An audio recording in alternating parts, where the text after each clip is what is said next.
નમસ્કાર વિદ્યાર્થી મિત્રો, ચેનલમાં આપ સર્વે વિદ્યાર્થી મિત્રોનું ખૂબ ખૂબ સ્વાગત છે. અને આજે આપણે જોવાનું છે ધોરણ 11નું read number 1. Read 1, the journey of my life from earth to Everest. મિત્રો, the journey of my life એટલે મારી જીવન સફર. ફ્રોમ અર્થ ટુ એવરેસ્ટ એટલે કે જમીનથી એવરેસ્ટ સુધીની. મિત્રો, આ રીડ 1 એ ભારતની જાબાજ મહિલાની જીવન દાસ્તાન રજૂ કરે છે. જોઈએ the journey of my life from earth to Everest. Arunima Sinha was national volleyball player. Arunima Sinha એ રાષ્ટ્રીય કક્ષાની વોલીબોલ પ્લેયર હતી. When she was travelling on train, જ્યારે એ ટ્રેનમાં મુસાફરી કરી રહી હતી ત્યારે some thugs tried to snatch her golden chain, ત્યારે અમુક અથવા તો થોડાક ઠગ લોકોએ તેની સોનાની ચેઇન સ્નેચ એટલે કે ઝૂંટવી લેવા માટેની કોશિશ કરી. સી ફોટ બેક, તેણીએ તેનો પ્રતિકાર કર્યો.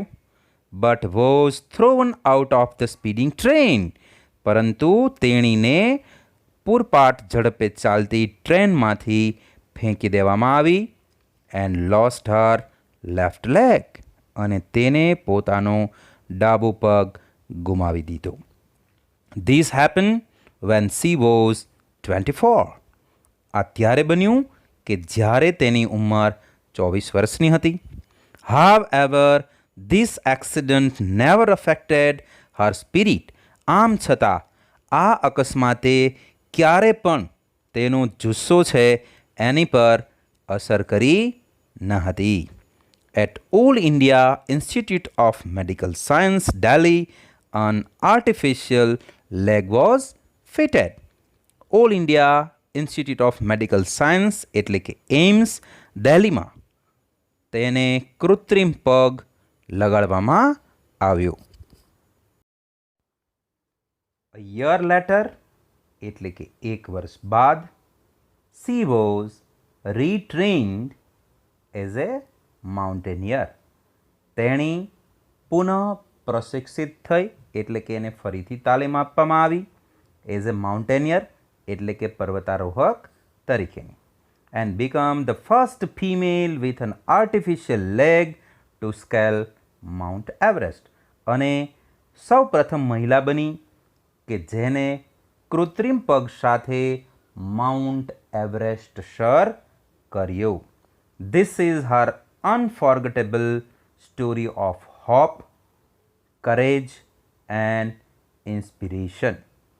આ તેણીની અવિસ્મરણીય વાત છે અથવા વાર્તા છે. ઓફ હોપ એટલે કે આશા, કરેજ હિંમત, અને ઇન્સ્પિરેશન એટલે કે પ્રોત્સાહનની. Let's read 4 scene of her life narrated in her own words. ચાલો આપણે તેના જીવનના 4 અલગ અલગ દ્રશ્યો તેના જ શબ્દમાં વર્ણવેલા છે તે જોઈએ. સીન 1, દ્રશ્ય પહેલું. I had started dozing. મેં ઝોકા ખાવાનું શરૂ કરી દીધું હતું. My eyes were closed. મારી આંખો બંધ હતી. બટ માય માઇન્ડ વોઝ અવે. પણ મારું મન જાગૃત હતું. I remember someone saying that Bareilly would come after some time. મને યાદ છે સમવન સેઇંગ, કોઈ એવું કહી રહ્યું હતું, ધેટ કે Bareilly would come after some time. Bareilly થોડા સમયમાં આવશે. બરેલી એક શહેરનું નામ છે. I was in deep thought. હું ખૂબ જ ઊંડા વિચારમાં હતી. When I felt hand tugging. At my gold chain, જ્યારે મેં અનુભવ્યું કે કોઈ હાથ મારી સોનાની ચેન ઝૂંટવા જઈ રહ્યું છે. A girl's six sense is always her best companion. કોઈ પણ ગર્લ એટલે છોકરીની છઠ્ઠી ઇન્દ્રિય એ એનો હંમેશા શ્રેષ્ઠ સાથીદાર છે. I instinctively open my eyes, મેં સહજતાથી મારી આંખો ખોલી. And saw 4 or 5 young men around me, અને મેં મારી આજુબાજુમાં 4 થી 5 યુવાન વ્યક્તિઓને જોયા. ધેર ડ્રંકન લુક્સ, તેના પીધેલા દેખાવ, એન્ડ બિહેવિયર એટલે કે વર્તણૂક, gave me an inkling of their intention, એને તેના હેતુઓ અંગેની માહિતી મને આપી દીધી હતી. કે જે 4 થી 5 યુવાનો હતા એ લોકો પીધેલા અને પીધેલા હોય એવા દેખાવાળા હતા. એની આ સ્થિતિને કારણે લેખિકાને એના હેતુ અંગેની માહિતી મળી ગઈ હતી, એનો ખ્યાલ આવી ગયો હતો. I stood up in a flash, હું પલકારામાં ઊભી થઈ. ટુ ટેલ ધેમ, એને એવું કહેવા માટે that I had no intention, મારો કોઈ ઈરાદો નથી, of parting with my chain, તેમની સાથે મારી ચેન પાર્ટિંગ એટલે કે શેર કરવું અથવા તો તેની સાથે એની વહેંચણી કરવી, એવો કોઈ મારો ઈરાદો નથી. So they came together at me, આથી તેઓ મારા તરફ એક સાથે આવ્યા. Even though the compartment was full, ટ્રેનનો ડબ્બો એટલે કે કમ્પાર્ટમેન્ટ એ ભરેલું હોવા છતાં પણ none of my fellow passengers got up to even inquire what was happening. None of my fellow passenger, મારી સાથે મુસાફરી કરી રહેલા અન્ય મુસાફરોમાંથી કોઈ પણ વ્યક્તિ ઊભું થઈ અને પૂછવા પણ ન આવ્યું કે શું ચાલી રહ્યું છે. Forget about their coming to my rescue, એ ભૂલી જાઓ કે તેમાંથી કોઈ પણ વ્યક્તિ મને મદદ કરવા માટે ન આવ્યું, રાહત પહોંચાડવા માટે ન આવ્યું. I had no option but to take them on, મારી પાસે તેમના મુકાબલા સિવાય કંઈ પણ વિકલ્પ નહોતો.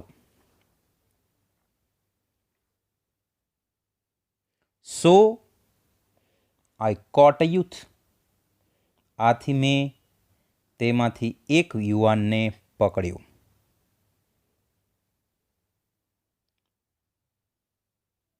who was trying to seize me up, કે જે મને ઘેરવા માટેની કોશિશ કરી રહ્યો હતો. by his collar and pushed him back, મેં એને કોલરથી પકડ્યો અને ધક્કો માર્યો. I kicked a couple of others, બીજા બેકને મેં લાત મારી. An exceptional battle had begun inside the train on move. An exceptional battle, અપવાદરૂપ યુદ્ધ શરૂ થઈ ગયું હતું. ઇનસાઇડ ધ ટ્રેન, ચાલુ ટ્રેનની અંદર. ધ વુલ્વ્સ, વરુઓ, ભેડિયાઓ, made another attempt to snatch my train, આજે વરુઓ હતા, ભેડિયાઓ હતા, એ લોકોએ ફરીથી મારી ચેન ઝૂંટવા માટેનો બીજો પ્રયત્ન કર્યો. સ્ટીલ આઈ રેસિસ્ટેડ, આમ છતાં હજી સુધી હું રેઝિસ્ટેડ એટલે એનો પ્રતિકાર કરી રહી હતી. until one of them, driven by a frenzy, gave me an extra hard kick. ક્યાં સુધી કે તેમાંનો એક ખૂબ જ ગુસ્સે થયેલો, ક્રોધાન્વિત કહી શકાય એવા વ્યક્તિએ પોતાના સંપૂર્ણ બળનો ઉપયોગ કરી, યુઝિંગ ઓલ હિઝ ફોર્સ એટલે પોતાના સંપૂર્ણ બળનો ઉપયોગ કરી મને એક એક્સ્ટ્રા હાર્ડ એટલે જોરદાર લાત મારી. Off balance. અરુણિમા સિન્હા લેખિકા પોતાનું સંતુલન ગુમાવી બેસી. Could not recover in time અને પોતે પોતાનું સંતુલન ગુમાવવાને કારણે સમયસર પોતે સંભાળી ન શક્યા એટલે પાછું પોતાનું સંતુલન ન મેળવી શક્યા. આઈ literally flew out of the train. શાબ્દિક રીતે હું ટ્રેનમાંથી ઉડી. Steel holding my mobile phone. હજી સુધી મારા હાથમાં મારો મોબાઈલ ફોન મેં પકડી રાખ્યો હતો. I was mid air when I flew right into another train moving on the next train. હજી હું હવામાં વચ્ચે જ હતી. when I flew right into the another train અને બીજી ટ્રેન બીજા પાટા પર બીજા ટ્રેક પરથી આવી રહી હતી તે તરફ હું હવામાં હતી. My body hit the moving steel. આજે બીજી ટ્રેન પસાર થઈ રહી હતી તેની સાથે મારું શરીર અથડાયું and rebounded to my train અને ફરી પાછું મારી પોતાની ટ્રેન તરફ ધકેલાયું. This પિંગ pong. આ પહેલી ટ્રેન અને મારી ટ્રેન વચ્ચે મારું શરીર ફંગોળાયું. એ પિંગ પોંગ એટલે ધડાધડી. Must have continued for a several second. થોડી સેકન્ડ માટે આ ચાલ્યું. Before gravitational force pulled me down. મને ગુરુત્વાકર્ષણ બળ નીચે ધકેલે જમીન પર એ પહેલાં અરુણિમા સિન્હા એટલે કે લેખિકાનું શરીર સામેથી પસાર થતી ટ્રેન અને પોતાની ટ્રેન વચ્ચે ઘણી વખત ફંગોળાયું અને અથડાયું. Despite my effort. મારા ઘણા બધા પ્રયત્નો છતાં my left leg fell on the track. મારો ડાબો પગ રેલવેના ટ્રેક પર પડ્યો. ગચાટ was the sound of my leg getting chopped. મિત્રો, શાકભાજીને ચોપિંગ કરીએ, ટુકડા કરીએ, કાપીએ એમ અરુણિમા સિન્હાનો પગ ટ્રેનના પાટા પર પડ્યો અને અવાજ આવ્યો ગચાટ અને એનો ડાબો પગ છે એ કપાઈ ગયો. There was no one to hear my intense scream. ત્યાં કોઈ ન હતું. To hear my intense scream. મારી આવી કરુણ ચીસ, દર્દનાક ચીસ સાંભળવા માટે કોઈ પણ ન હતું. I lay motionless. હું પડી હતી. મોશનલેસ એટલે કોઈ પણ પ્રકારના ચેતન વગરની બની અને પડી હતી. For a while. થોડા સમય માટે. Watching the red tail light of the train until it dimmed and faded into darkness. જે ટ્રેન પસાર થઈ ગઈ હતી એના પાછળના ભાગમાં લાગેલી લાલ લાઇટ, રેડ લાઇટ છે એ અરુણિમા સિન્હા જોઈ રહ્યા હતા અને જ્યાં સુધી આ લાઇટ ડીમ ન થઈ અને ડાર્કનેસ અંધારામાં ઓગળી ન ગઈ ત્યાં સુધી એ જોતા રહ્યા. Then I fainted. અને પછી લેખિકા એમ કહે છે કે હું બેભાન થઈ ગઈ. સીન 2. દ્રશ્ય number 2. I was admitted to AIIMS, Delhi on intervention of PM. હું દિલ્હી એમ્સમાં ભરતી કરવામાં આવી વડાપ્રધાન શ્રીના હસ્તક્ષેપ દ્વારા. The union government would bear the entire cost of my treatment. કેન્દ્ર સરકારે મારી સારવાર માટેનો સંપૂર્ણ ખર્ચ ઉઠાવ્યો. Soon. તરત જ. AIIMS began issuing daily medical bulletin on my status. મારા તબિયત અંગેના સમાચાર અંગે એમ્સે દરરોજના સમાચાર પત્રોમાં સમાચાર આપવાનું શરૂ કર્યું. આઈ વોઝ ટોલ્ડ, મને એવું કહેવામાં આવતું હતું કે ધેટ યંગ પીપલ, યુવાન લોકો, ઓટો ડ્રાઈવર્સ, રિક્ષા ચાલકો, એન્ડ રોડ સાઇડ વેન્ડર્સ, રોડની બાજુમાં આવેલા વેન્ડર્સ એટલે કે ફેરિયાઓ, were carrying out candle march to galvanize support for me and to pray for my recovery. ફેરિયાઓ, રિક્ષા ડ્રાઈવર્સ અને યંગસ્ટર્સ એટલે યુવાન લોકો છે, એ લોકો મીણબત્તી સાથે માર્ચ કરવી એટલે કૂચ કરવાના હતા મને સપોર્ટ કરવા માટે અને પ્રાર્થના કરવા માટે કે હું ઝડપથી રિકવર થઈ જાઉં એટલે સાજી થઈ જાઉં. With the help of the best and latest technology, શ્રેષ્ઠ અને ઉમદા ટેકનોલોજી દ્વારા ગ્રેજ્યુઅલી, ધીમે ધીમે, I started responding to the treatment, મેં સારવારને રિસ્પોન્ડ કરવું એટલે કે એની તરફેણ કરવી, એને સપોર્ટ કરવાનું શરૂ કર્યું. One morning my brother in law, my sister, Lakshmi's husband એટલે કે મારા બનેવી Sahib, suddenly asked me, Everest ચઢોગી? એને મને કહ્યું, એના બનેવીએ, એની બહેન છે લક્ષ્મી, એના પતિ એને કહ્યું કે એવરેસ્ટ ચઢોગી, એવરેસ્ટ ચડીશ? He had just read an interesting piece of information in the newspaper. એના બનેવીએ ન્યૂઝપેપરમાં ખૂબ જ રસપ્રદ કહી શકાય એવી માહિતી વાંચી હતી. No female amputee had ever scaled Everest. Female amputee એટલે એવી સ્ત્રી કે જેનું કોઈ અંગ વિચ્છેદ થયું હોય એટલે કે એનું કોઈ અંગ કપાયું હોય એવી કોઈ સ્ત્રીએ હજી સુધી એવરેસ્ટ સર કર્યો નથી. આઈ વોઝન્ટ એમ્યુઝડ, એનાથી હું આશ્ચર્યમાં ન પડી. આઈ હેડ લોસ્ટ લેગ, મેં મારો એક પગ ગુમાવ્યો હતો.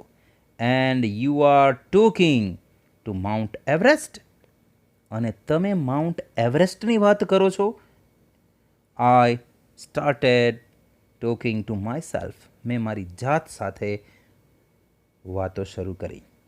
If I could take a shot at Everest and succeed, જો હું એવરેસ્ટ સર કરું અને સફળ થઈ જાઉં, I would become the first female amputee to hold that record. જો હું એવરેસ્ટ સર કરવામાં સફળ થઈ જાઉં તો હું વિશ્વની પહેલી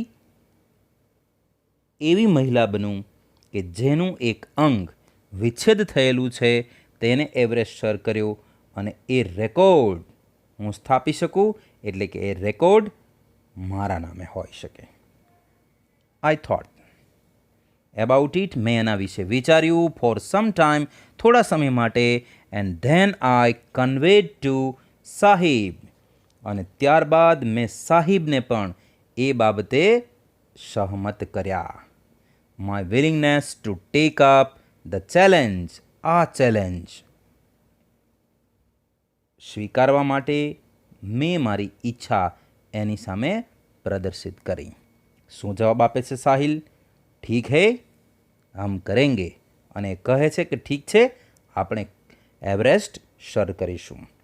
આઈ સેડ, મેં કહ્યું, I now had something to look forward to, હવે મારી પાસે કંઈક એવું છે કે હું આગળ જોઈ શકું, હું ભવિષ્યમાં કંઈક કરવા માટે વિચારી શકું. આ મિશન, લક્ષ્ય, ગોલ, ધ્યેય, રીઝન, કારણ, ટુ ડ્રીમ, સ્વપ્ન જોવા માટે. It was not going to be easy, એ સરળ ન હતું. But throughout my life nothing had come easy, પરંતુ મારી સંપૂર્ણ જીવન દરમિયાન કંઈ વસ્તુ સરળ રહી નથી. આઈ felt like I was Born again. હું અનુભવી રહી હતી કે જાણે હું ફરીથી જન્મી હોય. Then I started waiting for my artificial limb to arrive. અને ત્યારબાદ મેં મારું કૃત્રિમ અંગ આવવાની રાહ જોવાનું શરૂ કર્યું. When it finally arrived. અને અંતે જ્યારે એ આવી પહોંચ્યું, એટલે કે એનો કૃત્રિમ પગ લેખિકાનું આવી પહોંચ્યું, ત્યારે લેખિકા એમ કહે છે કે આઈ વોઝ ઓવરજોયડ. હું ખૂબ જ ખુશ થઈ. The artificial leg felt almost like my real leg. આ જે કૃત્રિમ પગ હતો એ મારા સાચા પગ જેવો જ મને લાગી રહ્યો હતો, એવો લેખિકાને અનુભવ થઈ રહ્યો હતો. I could hardly feel the difference. ભાગ્યે જ એ બંને વચ્ચેનો એને તફાવત ખ્યાલ પડતો હતો. I had started falling in love with this stranger. અને લેખિકા હવે એના કૃત્રિમ પગને ચાહવા લાગી હતી. Whom I was wedded for life. કે જેની સાથે એને સમગ્ર જીવન પસાર કરવાનું હતું, એટલે કે જાણે કે એને એ પરણી હોય. I had set my eyes on a mountain. હવે લેખિકાએ પોતાની આંખો પર્વતારોહણ માટે હિમાલય પર ટકાવી હતી, એટલે કે એવરેસ્ટ માટે ટકાવી હતી. And I needed to prepare my self with the help of this stranger. અને હવે એને આ અજાણ્યા એટલે કે કૃત્રિમ પગની સાથે એની મદદથી એને તૈયારીઓ શરૂ કરવાની હતી, અથવા તો તૈયારીઓ શરૂ કરવાની જરૂર હતી. તો મિત્રો, આપણે જોયું કે ભારતની એક બહાદુર અને જાબાજ મહિલા અરુણિમા સિન્હાએ કઈ રીતે પોતાના જીવનમાં બનેલી એક ઘટના આપણને પોતાના શબ્દમાં વર્ણવી. ટ્રેનમાં એની સાથે થયેલું એક્સિડન્ટ, એમનો ડાબો પગ કપાયો અને ત્યારબાદ હિંમત સાથે પોતે ફરીથી બેઠા થયા અને એવરેસ્ટ સર કરવા માટેનું લક્ષ્ય નિર્ધારિત કર્યું. બાકીના બે સીન દ્રશ્ય નંબર 3 અને દ્રશ્ય નંબર 4 હવે પછીના વિડીયોમાં જોશું. ત્યાં સુધી રજા.